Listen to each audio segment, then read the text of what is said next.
통해서 넘쳐나시기를 주님의 이름으로 축복합니다. 오늘 범사에 감사하라 라는 제목을 가지고 함께 말씀을 나누려고 하는데요. 오늘이 2020년 추수감사주일은 우리에게 참 특별한 해로 기억될 수밖에 없을 것 같습니다.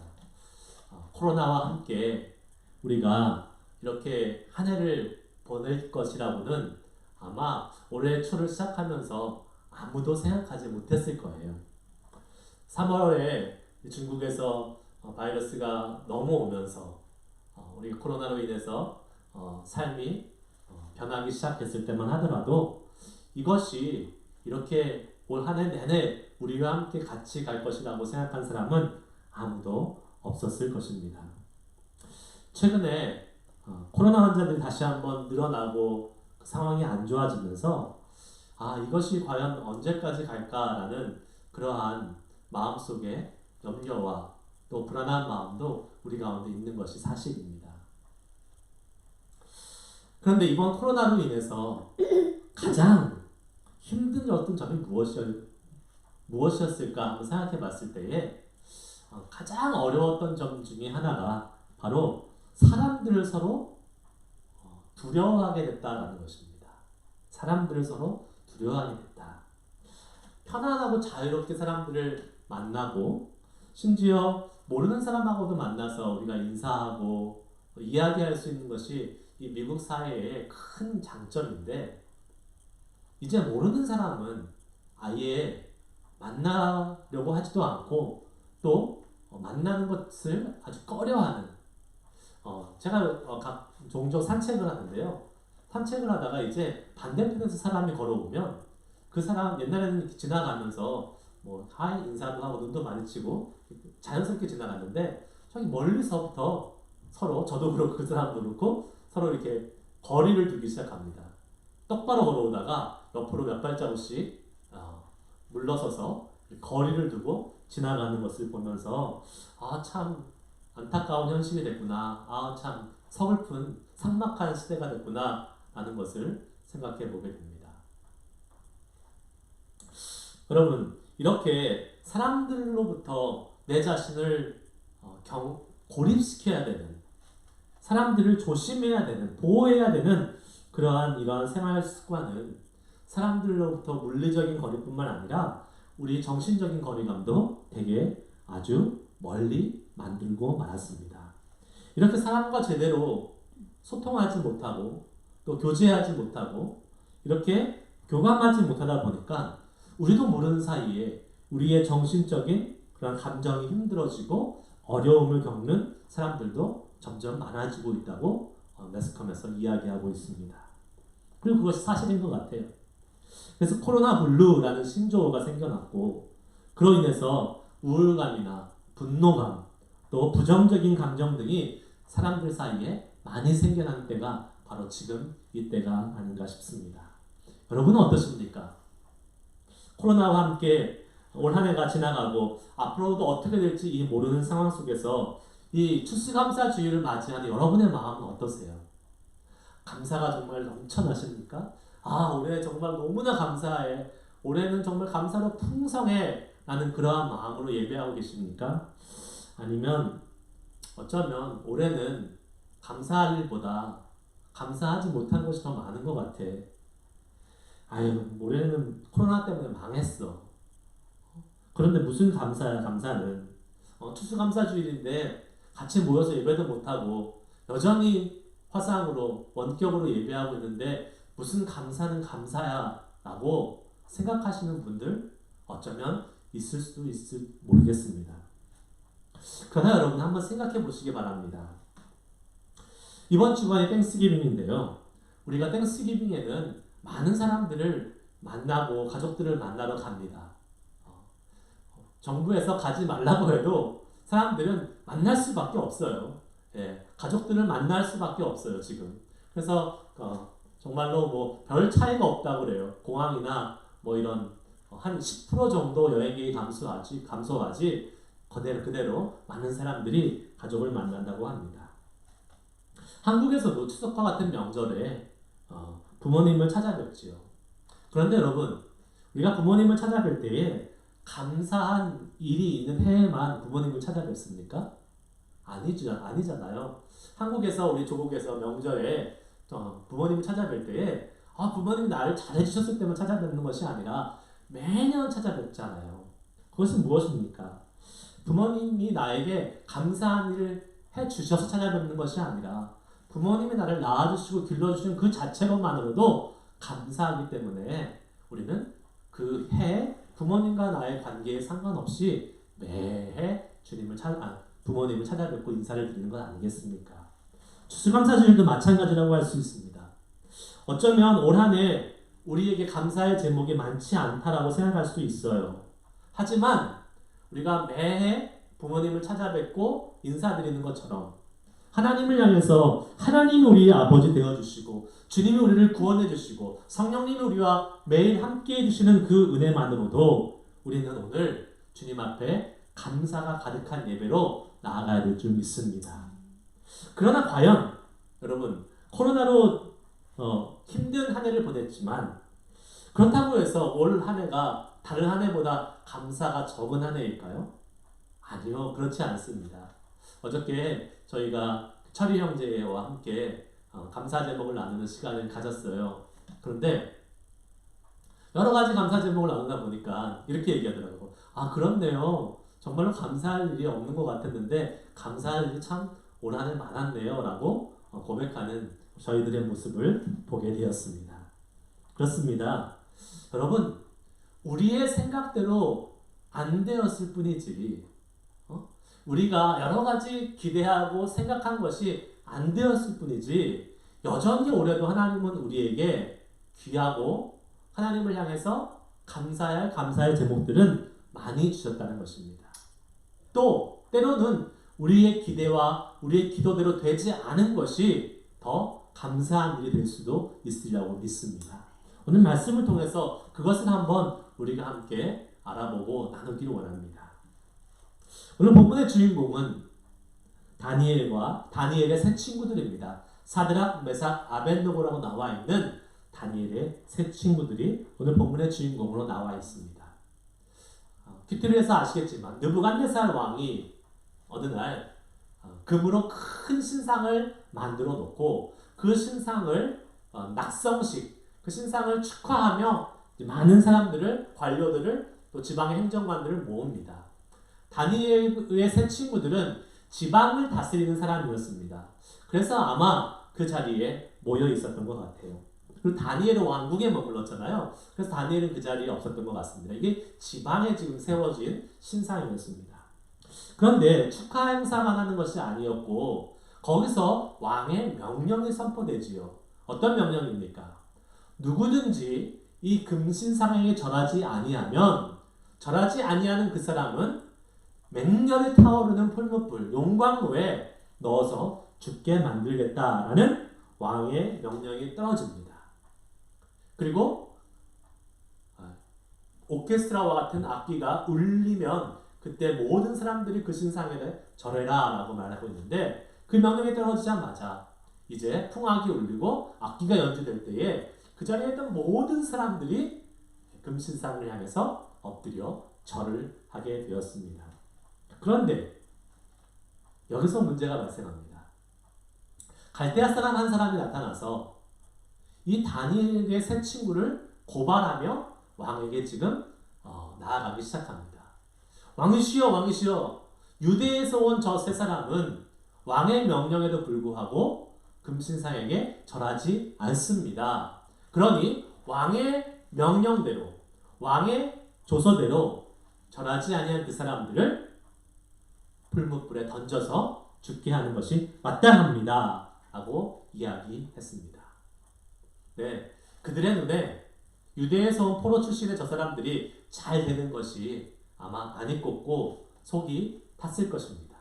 그래서 그들은 이 유대에서 온 이 다니엘의 세 친구를 고발하기에 이르렀고 그들은 지금 왕 앞에서 지금 끌려 나와서 지금 왕의 신문을 받는 그 장면이 오늘 본문 말씀에 바로 전에 있었던 이야기입니다. 그러면서 이들이 대답을 하지요, 왕에게. 그 대답이 오늘 읽었던 다니엘 3장 16절에서 18절까지의 말씀입니다. 이 세 친구의 대답에서 우리는 그들의 믿음이 어떠했으며 그들이 어떻게 그 믿음으로 인해서 감사의 삶을 살 수 있었는지, 우리가 감사의 삶을 살 수 있을 것인지를 한번 같이 배워보기를 원합니다. 첫 번째 한번 따라해 보시겠습니까? 그들의 믿음은 타협하지 않는 믿음이었습니다. 16절 말씀을 보겠습니다. 자, 사드락과 메삭과 아벳느고가 왕에게 대답하여 이르되 느부갓네살이여 우리가 이 일에 대하여 왕에게 대답할 필요가 없나이다.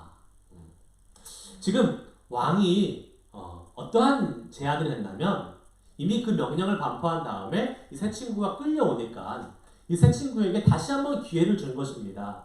너희들 내가 이야기한 거 알고 있지 않냐? 이 금신상에게 절하면 너희들은 목숨을 건질 수 있지만 그렇지 않으면 너희들은 풀불에 던져 죽게 된다. 어떻게 하겠느냐? 다시 한번 묻고 있는 것입니다. 하지만 이 질문에, 이 기회에 그들은 정말로 대답할 가치조차 없다라고 이런 지하에 거절하는 것을 보게 됩니다. 왕이여 대답할 필요가 없나이다. 왕이여 대답할 필요가 없나이다. 목숨을 건질 수 있는 기회였습니다. 그리고 그 제안이 그들의 신앙에서 대답할 가치조차 없다고 지금 이런 지하에 거절하는 그들의 타협하지 않는 믿음을 보여주고 있는 것을 보게 됩니다. 사실 그들이 왕 앞으로 끌려올 때에 그들은 왕 앞으로 나오지 않을 수도 있었습니다. 왜요? 수많은 사람들이 함께 있는 자리에서 한 번 금신상에게 절하는 것 그렇게 어려운 일 아니지 않습니까? 한 번 슬쩍 그들 모든 사람들 사이에 서서 절한다고 해서 티가 나는 것도 아니고 뭐 어떻게 되는 것도 아니고 심지어 목숨을 건질 수 있는 일인데 그들은 그렇게 많은 군중 속에서 우상을 향해 숭배하는 그러한 믿음의 행위를 저버리는 그러한 행위를 하지 않았던 것을 우리는 성경을 통해서 볼 수 있는 것입니다. 그것이 심지어 그들의 목숨을 내어놓는 일이라 할지라도 그들은 하나님만 경배하겠다는 믿음을 지켰던 것이지요. 여호수아 24장 15절 말씀에 여호수아가 세겜에서 많은 이스라엘 지파를 모아놓고 이렇게 이야기하는 것을 보게 됩니다. 만일 여호와를 섬기는 것이 너희에게 좋지 않게 보이거든 너희 조상들이 강 저쪽에서 섬기던 신들이든지 또는 너희가 거주하는 땅에 있는 아모리 족속의 신들이든지 너희가 섬길 자를 택하라. 오직 나와 내 집은 여호와를 섬기겠노라 하니. 아멘. 지금 여호수아가 고백했던 것처럼 우리의 삶은 선택의 연속입니다. 하나님만을 선택할 것인지 아니면 하나님 외에 다른 것을 같이 함께 섬기고 갈 것인지 하는 선택의 연속인 것입니다. 하나님만을 선택하면 목숨을 내어놓을 수 있는 그러한 경우도 있습니다. 우리의 삶을 한번 살펴보기 원합니다. 우리는 믿음을 지키기 위해서 목숨을 걸 일은 사실 많이 있지 않습니다. 그러나 목숨은 아니라도 작은 불이익, 작은 희생을 감수할 일들은 있습니다. 그런데 여러분, 그 작은 불이익을 감수하면서까지 우리는 주님을 향한 믿음을 지켜내고 있느냐 말입니다. 아니면 세상 사람들 사이에서 적당히 타협하면서 신앙인의 모습을, 믿음을 지키지 못하는 모습을 살고 있지는 않습니까? 요즘 한국 교회에서는, 한국 사회에서는 교회 다니는 사람들이 사람 취급을 받지 못한다 그래요. 그래서 교회에 다니는 것을 드러내지 못하고 사는 안타까운 현실이 벌어지고 있다고 합니다. 그러나 과연 교회 다닌다고 지탄받고 교회 다닌다고 왕따 당한다고 해서 내가 하나님의 사람이라는 것을 감추고 그 믿음의 모습을 드러내지 못하는 것, 하나님이 기뻐하지 않으시는 일인 줄 믿습니다. 우리는 예수 믿는 사람들로서 믿음을 드러내며 심지어 여러 가지 불이익이 있다 할지라도 그 믿음을 지켜가며 타협하지 않는 오직 하나님만을 선택하는 믿음을 살아갈 수 있는 사람들이 되어야 될 줄 믿습니다. 두 번째 그들의 믿음은 한번 따라해 보겠습니다. 하나님을 제대로 아는 믿음이었습니다. 17절 말씀을 보겠습니다. 왕이여 우리가 섬기는 하나님이 계시다면 우리를 맹렬에 타는 풀무불 가운데서 능히 건져내시겠고 왕의 손에서도 건져내시리이다. 아멘. 그들은 하나님이 어떤 분이신지 분명히 알고 있었어요. 하나님은 여태까지 자기를 지키고 보호하신 분이라는 것을 알고 계셨단 말입니다. 포로로 잡혀왔는데도 불구하고 그들을 지켜주셨습니다. 그들이 왕의 진미를 먹지 않겠다고, 왕의 음식을 먹지 않겠다고 하셨을 때도 채식만 먹으면서 무려 열흘을 버텼지만 그들이 얼굴이 은택하고 다른 많은 사람들보다 더욱더 얼굴이 보기 좋았다라고 하나님께서 그들을 지켜주셨던 것을 그들은 경험한 사람이었습니다. 이렇게 위기의 순간에도 함께해 주시고 위기의 순간에도 구해주셨던 그 하나님은 그들을 통해서 영광 받으실 분이라는 것은 그들을 분명히 알고 있었던 것이에요. 이렇게 그들은 하나님을 많이 경험했습니다. 하나님을 깊이 경험한 삶이 있었기 때문에 하나님에 대해서 알 수 있었다는 것이죠. 여러분, 우리도 하나님을 경험해야 됩니다. 하나님을 알아가야 됩니다. 하나님을 안다는 것, 계속해서 누누이 말씀드리지만 지식적으로 하나님을 아는 것이 아니에요. 성경을 읽으면서 성경을 인포메이션을 읽는 게 아니에요. 하나님과 교제한다는 겁니다. 경험적으로 하나님을 안다는 거예요. 그러기 위해서 하나님의 말씀을 읽을 때에 그 말씀을 인포메이션으로 문자로 읽는 것이 아니라 정말로 나에게 다가와서 말씀해 주시고 나의 삶에 영향을 주시고 나의 삶을 이끌어 주시는 하나님으로 인정하며 그 주님의 말씀과 동행하며 사는 것이 중요한 것입니다. 당신의 계획을 믿음으로 세우라라는 책이 있습니다. 당신의 계획을 믿음으로 세우라. 브룩스 쿡이라는 미국 목사님 쓰신 책인데요. 여기에 나오는 일화가 있습니다.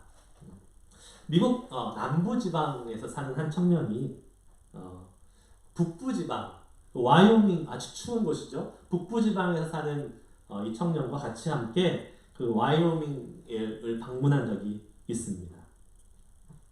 자기 친구를 이렇게 방문을 하게 됐는데 날씨가 좀 따뜻했나 봐요. 영상 한 5도 정도가 되는 따뜻한 날씨에 이 남부에서 온 청년이 차를 끌고 가다가 호수가 너무 경치가 좋아서 호수의 앞에 이렇게 탁 내립니다. 호수가 이렇게 얼어 있는 거예요. 근데 이 친구는 날씨가 따뜻하니까 이 호수가 얼마만큼 얼어 있는지 모르고 금방 깨질 것 같은 그러한 느낌이 들었어요. 근데 호수가 참 예뻐서 한번 걸어가 보려고 합니다. 근데 걸어가 보려고 할 때 이 친구는 그 호수의 얼음이 얼마나 얼어 있는지 모르니까 살짝 이 뒤꿈치를 들고 조심조심 한 발 한 발 내디디면서 그 호수의 얼음 위를 걸어가고 있었습니다. 그런데 갑자기 엄청난 그 기계 소리가 들리더니 커다란 트랙터 하나가 그 호수의 얼음을 가로질러 가는 것을 보게 된 거예요. 무엇입니까? 이 청년은 그 지방에 살아본 적이 없어요. 얼마나 와이오밍의 그 겨울의 추위가 춥고 그 호수 밑이 단단하게 얼어 있었다는 것을 알지 못했던 것입니다.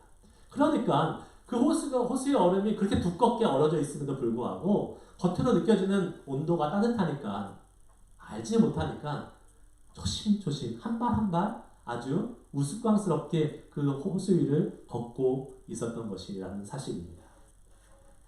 여러분, 무엇을 말합니까? 이같이 우리 그리스도인들이 하나님을 우리가 의지할 뿐이고 신뢰할 뿐임을 제대로 알지 못하면 이 청년과 같이 조심조심 한 발을 들고 뒤꿈치를 들고 하나님을 이렇게 두들겨 가면서 갈 수밖에 없는 삶을 살 수밖에 없다는 거예요. 그러나 하나님을 제대로 안다면 트랙터를 끌고 담대하게 그 얼음 위를 달리는 것처럼 삶을 살 수 있다는 사실입니다. 여러분은 하나님을 얼마나 알고 계십니까? 하나님을 얼마나 경험하고 계십니까? 그러기 위해서 이 목사님이 말씀하는 것은 우리가 매일매일 하나님과 정기적으로 만나는 시간을 갖고 하나님을 알아가야 된다고 말씀했습니다. 그것이 무엇입니까? 바로 하나님과의 교제입니다. 큐티 생활입니다. 그렇게 하나님과 교제하며 나아갈 때에 우리는 하나님을 점점점 알아가게 되고 또 하나님을 아는 지식이 풍성해질 줄 믿습니다. 빌립보서 3장 8절에 바울 사도는 이야기했습니다. 내가 모든 것을 해로 여김은 내 주 그리스도 예수를 아는 지식이 가장 고상하기 때문이라. 내가 그를 위하여 모든 것을 잃어버리고 배설물로 여김은 그리스도를 얻고 라고 말씀합니다. 자, 예수 그리스도를 아는 지식이 가장 고상하다.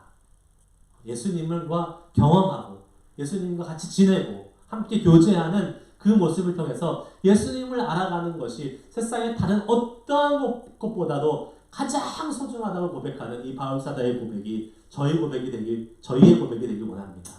그래서 우리가 주님을 제대로 알고 담대하게 하나님을 신뢰하면서 살아갈 수 있는 우리의 믿음의 생활이 될 수 있기를 주의 이름으로 축복합니다. 세 번째, 그들의 믿음은 따라하시겠습니다. 그리 아니하실지라도의 믿음을 가지고 있었습니다. 18절 말씀 보겠습니다. 시작. 그렇게 하지 아니하실지라도 왕이여 우리가 왕들의 신들을 섬기지 아니하고 왕이 세우신 금신상에게 절하지도 아니할 줄을 아옵소서. 아멘. 우리가 감사하지 못하는 이유를 한번 생각해 볼 때에 감사하지 못해 물어봤을 때에 누구에게 물어봤을 때 감사할 제목이 있으세요? 그러면 감사할 제목이 없어요. 뭘 감사해야 될까요? 라고 생각했을 때에 왜 그렇게 대답하는지를 한번 생각해 볼 필요가 있습니다. 그것은 우리가 하나님에 대한 생각이 있기 때문에 그래요. 하나님이 우리가 원하는 대로만 응답해 주셔야 감사할 수 있다고 생각합니다. 그래서 우리가 하나님에 대해서 기대하는 것이 있고 소원하는 것이 있고 기도했던 것이 있는데 그것대로 하나님이 해주셨을 때 우리는 감사할 수 있다고 생각을 합니다. 그리고 그렇게 되지 않으면 감사할 것이 없다라고 생각을 해요. 많은 분들이 코로나 시대를 지나면서 우리가 코로나가 빨리 없어지기를 원했고 기대했고 또 빨리 모여서 같이 함께 예배하기를 원했는데 그렇게 되지 않았잖아요. 근데 그렇기 때문에 감사할 수 없다라고 생각할 수도 얼마든지 있을 것입니다. 근데 그렇지 않습니다. 하나님이 우리의 기도대로 응답하실 수도 있지만 하나님의 뜻대로 하나님이 선하신 방법대로 하나님이 다른 계획으로 인도하시는 경우가 또한 얼마든지 있을 수 있기 때문에 그렇습니다. 그것 역시 하나님의 응답입니다. 저희 아이들이 아빠인 저에게 원하는 것, 요구하는 것들이 종종 있습니다. 요새는 제 집에 워낙 많이 있다 보니까 게임에 대한 것들을 막 사달라고 요청할 때가 있어요. 그러면 여러분 제가 그 모든 요청을 다 들어주지 않습니다. 다 허락하지 않습니다. 왜 그래요? 그 모든 것을 허락해주면 아이들이 스포일되고 무분별해지기 때문에 그렇습니다. 적당히 컨트롤하고 필요한 것들을 주고 그렇지 않은 것은 거절합니다. 여러분 제가 그 아이들의 요청을 거절했다고 해서 들어주지 않았다고 해서 제가 아이들의 아빠가 아닌 것이 아니지 않습니까? 여전히 저는 아이들의 아빠이고 여전히 저는 아이들을 사랑하는 사람입니다. 오히려 무분별하게 모든 소원을 다 들어줘서 아이들이 스포일돼서 막 제대로 아이다운 아이가 되지 않은 것이 더 문제이고 그런 아빠는 아빠다운 아빠가 아니라는 사실입니다. 하나님도 마찬가지죠. 때로는 우리의 소원대로 하나님이 하시지 않기 때문에 하나님이 진정한 아빠이십니다. 만약 우리가 해달라는 걸 모두 하나님이 해주신다면 하나님은 우리를 스포일시키시는 것입니다. 그리고 우리는 제대로 된 하나님의 자녀로 자라날 수 없을 것입니다. 하나님이 우리의 기도에 우리가 원하는 대로 응답하시지 않기 때문에 진정한 하나님이 되심을 믿으시길 바랍니다. 우리가 진정한 믿음의 사람 또 그로 말미암아 감사할 사람이 되기 위해서는 그리 아니하실지라도라는 이러한 하나님을 인정하고 하나님께 감사할 수 있어야 될 줄 믿습니다. 그렇죠. 코로나를 빨리 끝나기 위해서 기도했습니다.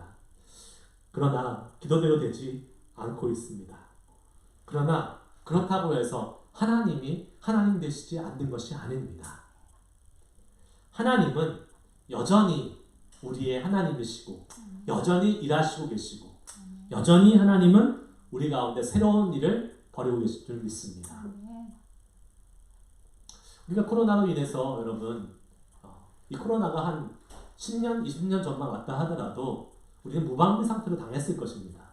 우리의 영적인 생활은 완전히 피폐될 것이에요. 왜냐하면 이러한 영상 예배나 아니면 줌을 통해서 교제하거나 이런 것들이 완전히 없었던 시대이기 때문에 지금의 그것이 터졌을 때에 하나님께서 우리에게 피할 길을 주시고 또 새로운 길을 여셔서 우리가 함께 이렇게 영상으로 예배하고 교제할 수 있는 그것만으로도 우리는 참 감사한 일이고 온라인 사역이 활성해지면서 더욱더 새로운 우리의 복음의 사역의 길들이 열리는 것을 또한 감사할 수 있을 줄 믿습니다. 한 가지 어떤 목사님의 일화를 전해드리고 말씀을 마치고 싶습니다. 목사님들은 이제 월요일이 쉬는 날인데 이 목사님이 자녀가 3명이 있었는데 이 목사님께서 어느 날 다음 주 월요일에 얘들아 우리 놀이공원에 한번 가서 놀자라고 이렇게 어린 아이 자녀들에게 약속을 했다고 합니다. 아이들이 바쁜 아빠가 웬일이냐 하고 해서 너무나 기대가 됐고 이제 다음 주 월요일만 손꼽아 기다리고 있었습니다. 그런데 가는 날이 장날이라고 일기예보를 보니까 그날 비가 온다는 거예요. 비 올 확률 100%. 아이들의 실망이 이만저만이 아니었습니다. 그리고 걱정하기 시작합니다. 가야 되는데 비가 온대. 정말로 비가 오면 어떡하나? 걱정하기 시작합니다. 그런 아이들이 실망하고 걱정하는 모습에 아빠 목사님이 이렇게 제안을 합니다. 얘들아, 우리 걱정하고 실망하지 말고 기도하면 어떻겠냐? 기도하면 하나님이 우리 기도에 응답하실 거야. 기도하자라고 기도했다고 합니다. 그러면서 그 뒤에 덧붙였대요. 얘들아, 그런데 하나님이 우리의 기도에 응답하시는데 비가 올 수도 있고 안 올 수도 있어. 애들이 이 말을 듣고 이해가 안 됐답니다. 아니 왜 기도하면 하나님이 들어주셔서 비가 오지 말아야 되지? 그게 무슨 소리야? 라고 아이들이 이해하지 못했다고 해요. 그래서 이 목사님이 설명을 해줬다고 합니다. 우리가 이렇게 걱정하고 염려하면서 다음 주 월요일까지 기다리고 있는 것이 얼마나 미련하고 얼마나 어리석은 일이냐. 하나님께 기도하자. 기도하면서 하나님께 대한 소망을 품자. 그러면서 하나님이 하실 일을 기대해보자. 그리고 하나님이 그날 비를 멈춰주시면 하나님의 뜻이 우리가 놀이동산 가서 재밌게 놀라는 하나님의 뜻이야. 그런데 만약에 그날 비가 온다면 우리가 기도하고 소원한 대로 되지 않고 비가 온다면 하나님이 다른 뜻이 있는 거야. 놀이동산이 아닌 다른 곳에서 아니면 다른 놀이를 가지고 아빠랑 재밌게 놀라는 하나님의 뜻인 줄 알고 우리는 어떠한 결과가 있어도 감사하면 되는 거야. 우리가 기도한 대로 되지 않았다고 해서 그것이 실망할 것이 아니라 하나님이 응답하시는 것에 감사하는 것, 그것이 바로 우리가 믿음의 길을 걸어가는 길이다 라고 이렇게 이야기했다고 합니다. 여러분, 이것이 범사에 감사하는 길입니다. 우리가 기도한 대로, 우리가 소원한 대로, 우리가 원하는 대로 되지 않는다고 감사할 수 없으면 우리는 범사에 감사할 수 없습니다. 언제 감사할 수 있어요? 우리가 원하는 대로 될 때만 감사할 수 있습니다. 그러나 성경은 우리에게 그렇게 얘기하지 않습니다. 항상 기뻐하라, 쉬지 말고 기도하라, 범사에 감사하라. 무엇입니까? 우리가 원하는 대로 응답될 때만 감사하는 것이 아니라 그리 아니하실지라도, 그렇게 아니하실지라도 거기에 하나님의 뜻이 있음을 발견하고 감사할 수 있는 사람이 범사에 감사할 수 있는 사람이 될 줄 믿습니다. 그것이 신앙인의 모습이에요. 다시 한번 데살로니가전서 5장 18절 말씀, 범사에 감사하라. 이것이 그리스도 예수 안에서 너희를 향하신 하나님의 뜻입니다. 범사에 감사하라. 하나님 뜻대로 살고 싶지 않습니까? 그렇다면 여러분 뜻대로 되지 않는 것에 오히려 더 감사하실 수 있기를 주의 이름으로 축복합니다. 그것이 모든 상황에서 감사하는 것이고 그것이 모든 상황 속에서도 주님을 찬양하는 길인 줄 믿습니다. 물론 인간적으로 실망이 될 수 있어요. 물론 인간적으로 낙심이 될 수 있습니다. 그러나 실망하고 낙심하고 있으면 누구 손해입니까? 우리 손해예요. 하나님은 그렇게 하기 원치 않으십니다. 그 가운데 하나님의 뜻을 발견할 수 있기를 소망합니다. 그리 아니하실지라도 거절된 기도에도 하나님의 뜻이 있음을 기억하고 오늘 한번 하나님께서 우리 기도에 응답하지 않은 것처럼 보이는 것들, 그러나 그것이 기도에 응답하지 않으신 것이 아니라 다른 방법으로 하나님은 우리에게 말씀하시고 우리에게 응답하고 계신다는 것을 믿고 그렇게 보이는 것까지도 다 주님께 감사를 올려드릴 수 있는 우리의 삶이 될 수 있기를 주의 이름으로 축복합니다.